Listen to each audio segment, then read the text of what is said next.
Oh, hold on. I got some more for you. Hold on. Don't go nowhere. Just come on and sit. Go. I'm about to go get something else to drink because you're gonna need it. We're getting ready to talk about this great American shutdown. I'll be right back. Here we go again. The clock is ticking towards October 1st, 2025, and the U.S. government, supposedly the world's most stable democracy, is standing on the edge of yet another government shutdown. Now, if Congress fails to fund the government before midnight, the lights are going to literally go out for hundreds of thousands of public servants, national programs, and local economies that depend on federal stability. Now, this just isn't about numbers on a spreadsheet, folks. I need you all to hear me on this. And of course, I went on ahead and did some research so I could share this information with you.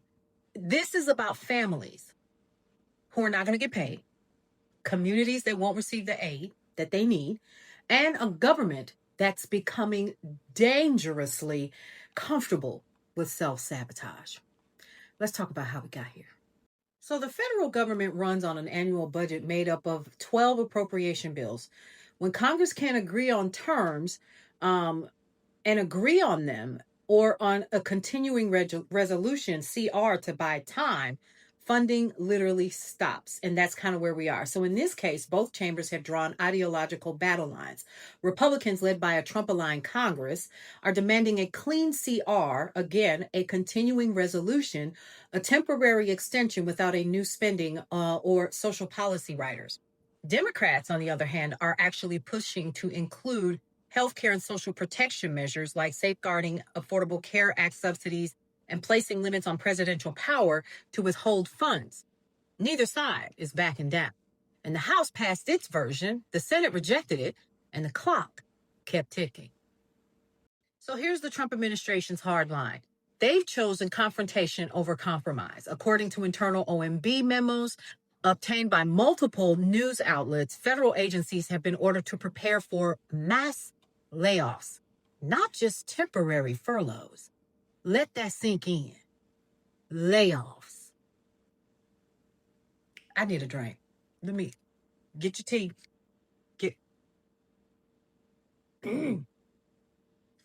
Hold on just a minute.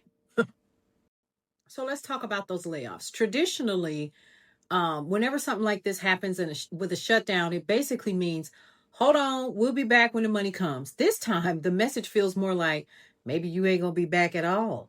So it's part ideology, part intimidation. So Trump and his allies argue that Washington is, quote unquote, bloated and that the shutdown can serve as a reset. I'm ready to take my little notebook, my little travel planner, and I'm ready to go lay down after that. Okay. A reset, a chance to drain the swamp by permanently reducing the federal workforce. In other words, this is about fiscal discipline. In the eyes of millions of public servants, it looks like economic warfare against the working class, doesn't it? So let's talk about what happens when the government stops. If no deal is struck by 12:01 a.m. on October 1st, which is Wednesday morning, here's what happens. Federal employees, more than 800,000 workers, will either be furloughed or forced to work without pay. Let that sink in. Paycheck stops, but the bills don't. Essential workers like TSA officers, air traffic controllers, border patrol, and federal law enforcement will still clock in, but with IOUs instead of paychecks. Federal services, public health agencies like the CDC and the NIH are going to lose up to 70% of their workforce, halting most research and disease surveillance. National parks are going to close or operate skeleton crews. Food safety inspections, Social Security services, passport processing, and veteran programs are going to slow to a crawl or a halt. The FAA warns that aviation training and hiring freezes could cost $1 billion per week in travel delays and cancellations. The economy, every week is shut down. That actually drains 0.1 to 0.2% from the GDP. Markets get jittery. Of course, we know that. Small businesses waiting on federal contracts go unpaid. Local economies, especially near military bases and government hubs, are going to feel the pain first. And the American people, well, it's not just Washington that's going to suffer. It's going to be the American folks, because when the government stops, everything connected to it is going to slow down. Everything. Oh, yes. Oh, yes. Mortgage approvals, farm loans, small business support, student aid processing, all delayed.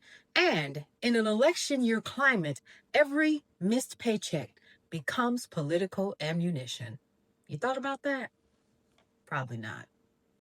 So let's wrap this up, shall we? Because now here comes the blame game. Republicans and Democrats are going to argue that they're protecting families and taxpayers, and, from runaway spending on one side. And then, the Democrats are going to be like, we're stopping families from being pawns in a political stunt. But behind closed doors, we know what happens. Aides are admitting the real issue isn't money. It's about power.